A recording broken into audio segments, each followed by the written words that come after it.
Bismillah ar-Rahman ar-Rahim. In the name of Almighty Allah, the entirely merciful and especially merciful. Dear viewers across the planet, I greet you with the greeting of peace. May peace be unto all of you. While I am doing the greeting for you, and I know that at least some of you are responding, if not all of you, I'm reminding you that this is a command from our beloved Prophet ﷺ to spread, to promote peace amongst us as humans. It is one of our tasks on this life. And by accepting that you are a Muslim and submitting yourself to the laws of Allah, to the commands of Allah subhanahu wa ta'ala, you mean that you are certified to promote this peace. It's your task, and it is my task, and it is everybody's task. We need to work on this and to work on it seriously, because we want to change the world around us to make it a peaceful place to live in. We want to enjoy peace. We selected this, and we told Allah subhanahu wa ta'ala, we are followers of your commands, and we enjoyed the meaning of peace when we accepted this religion. And therefore, we want to spread this peace among every human being. It's not something that we keep it for ourselves, we hide it for ourselves.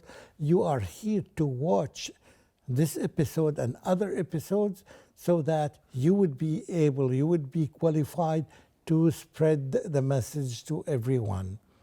At least the minimum would be the message of peace among all human beings. We do thank Allah subhanahu wa ta'ala for commanding us to do this, and we do thank Allah subhanahu wa ta'ala, and we do ask Allah to continuously give us support to do this job. Now, I am going to cover one short verse to fulfill the purpose of this program, like other episodes. Welcome to Take Some Treasures. And remember that these treasures don't end. They have no end. Every day you open the Quran, you find a verse, you take it, you understand it. So this is your treasure. It's yours.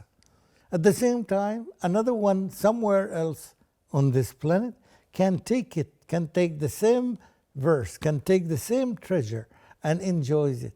And it becomes his or it becomes hers, fully yours. Nobody's going to take the money from you. Nobody's going to take the treasure from you. It's there in the book of Allah subhanahu wa ta'ala. And why it is treasure? It is treasure because this is the only book on this planet that carries the exact words of Almighty Allah, protected, fully and ultimately protected by Allah subhanahu wa ta'ala. Guaranteed, alhamdulillah. See, this book is available, has been available for more than 1400 years ago. Yes. And it never changed. So this is, alhamdulillah, a blessing for all of us. And still, we want to share this treasure with others. And this is a solid proof that we are not selfish, as we had been commanded by Allah, to share it with others. Because sharing means caring. You care for them. And because you care for them, you want to share whatever you have. You share the most valuable things that you have. You share even treasures with them. Where can you find this except in the book of Allah subhanahu wa ta'ala? Here it's Surah Al-Mulk, Ayah number 2. The focus is on Ayah number 2, chapter number 76. Ayah number 2. But to make the context of the ayah, I would read ayah number 1 and 2. أعوذ بالله من الشيطان الرجيم تبارك الذي بيده الملك وهو على كل شيء قدير الذي خلق الموت والحياة ليبلوكم أيكم أحسن عملا وهو العزيز الغفور. Blessed is he in whose hand is the dominion, and he is able to do all things. This is ayah number 1. The focus is on ayah number 2. Who has created death and life, that he may test you, which amongst you is the best indeed. And he is the Almighty, and he is the oft forgiving.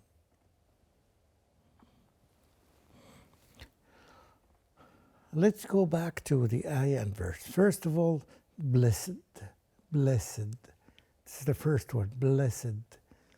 Blessed is the one, Allah, the one who has this. تبارك الذي بيده الملك. The whole dominion is in hand. The heavens and the earth and the rivers and the stars and everything, all these heavens and all these billions of stars and millions of galaxies, everything is included in the dominion of Allah. Blessed he is. Blessed Allah. This is how it begins. Then here comes what are we entitled to do? What are we supposed to do?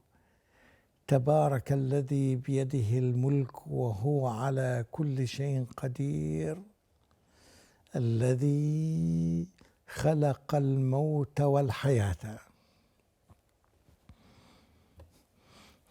A person will say that, is it الموت والحياة or الحياة والموت?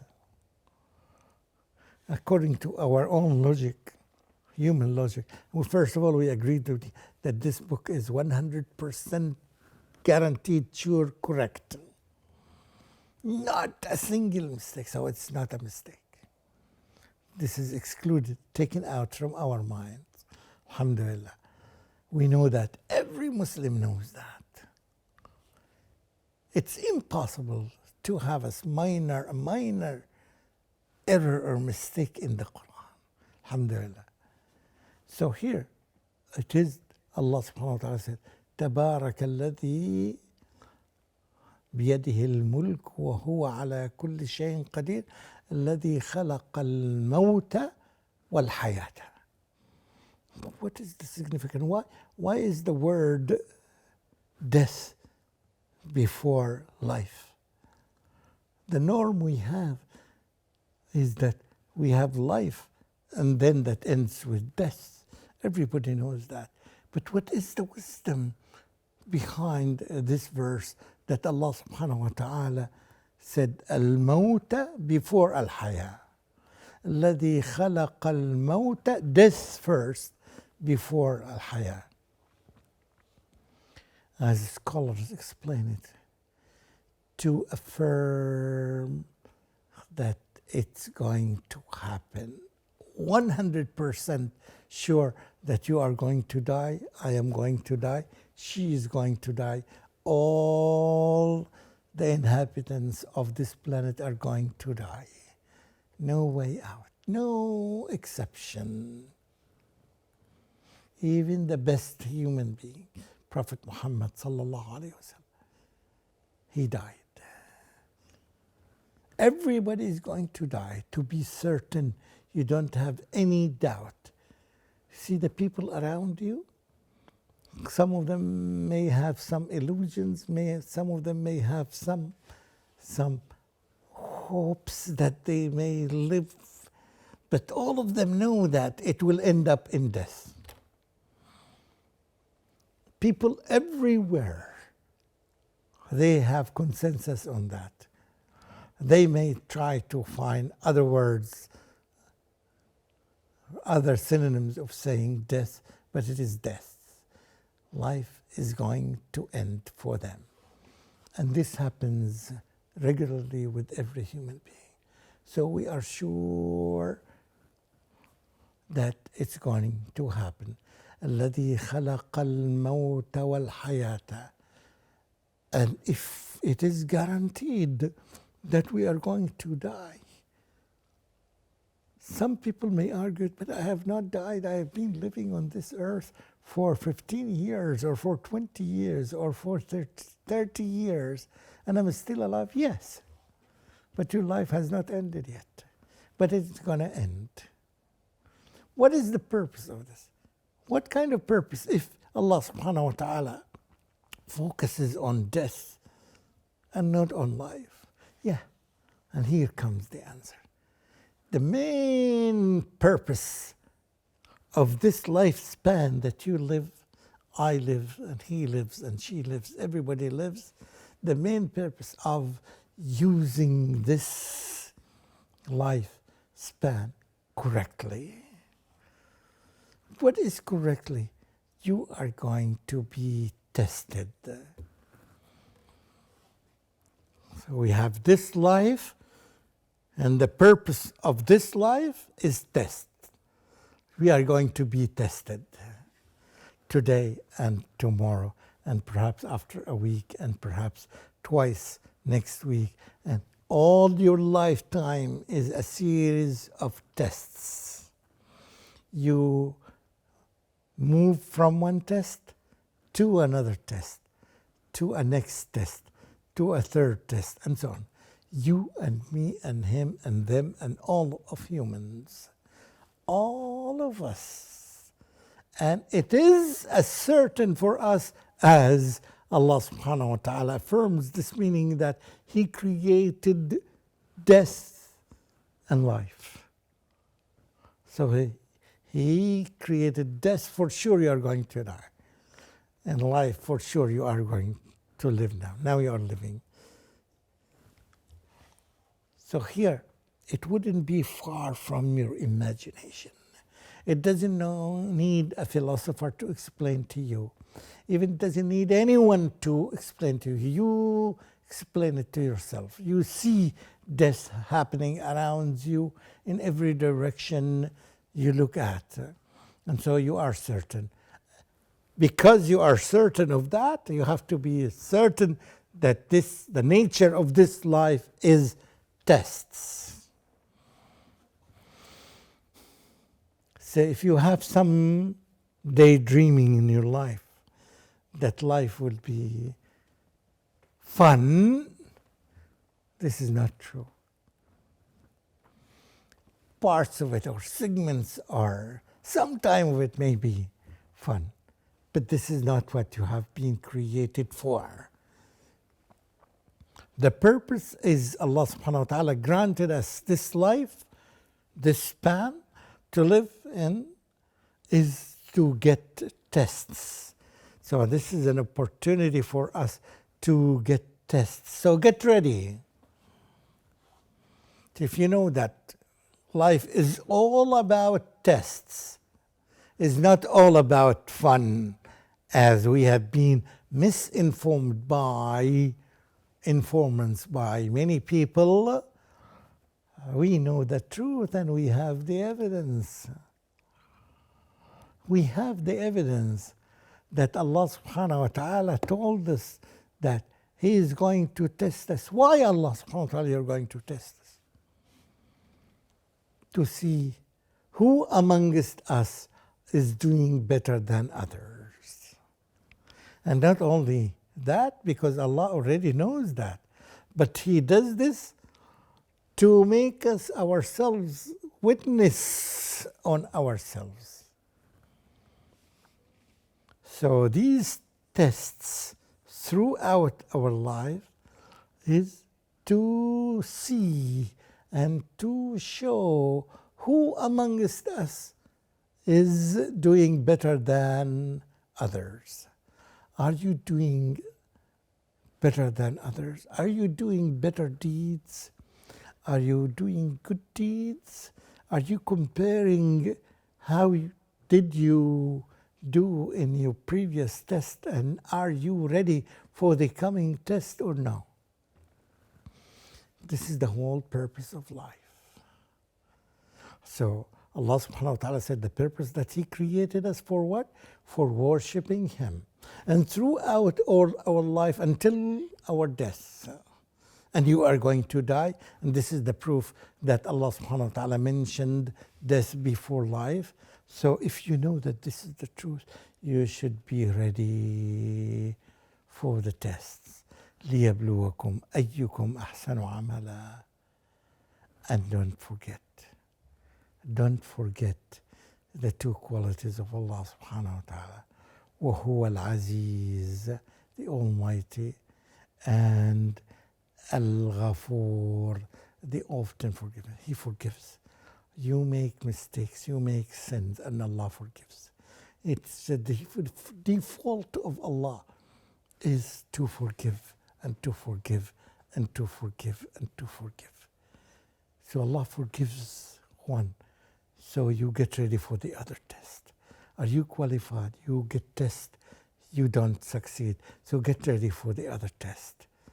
You make a mistake and you ask Allah to forgive you, you fail the test, then Allah subhanahu wa ta'ala is giving you another opportunity and He will forgive, often forgiving. Beautiful ending, because this is the nature of Allah subhanahu wa ta'ala. So here we know the purpose of this lifespan that we are living, and we know that the nature of this life is series of tests. Try to imagine yourself. And one of the tests is whether you are going to worship Allah or worship someone else. Biggest test. If you select to worship Allah, alhamdulillah, you pass the most difficult test in your life. Because you worship Allah subhanahu wa ta'ala alone. And if you continue doing this throughout your life, alhamdulillah, you'll keep progressing and achieving and succeeding throughout all your lifetime. And you need the support of Allah. So thank Allah for helping you, for giving you support and ability to pass these tests until now. But it will not end here. It will continue until we die. Remember the first word, al-maut, before al-haya. We thank Allah subhanahu wa ta'ala for giving us this guidance, and we do ask Him to give us support until we die and we meet all Him on the Day of Judgment. آمين آمين. وآخر دعوانا أن الحمد لله رب العالمين وصل اللهم على نبينا محمد وعلى آله وصحبه أجمعين والسلام عليكم ورحمة الله وبركاته.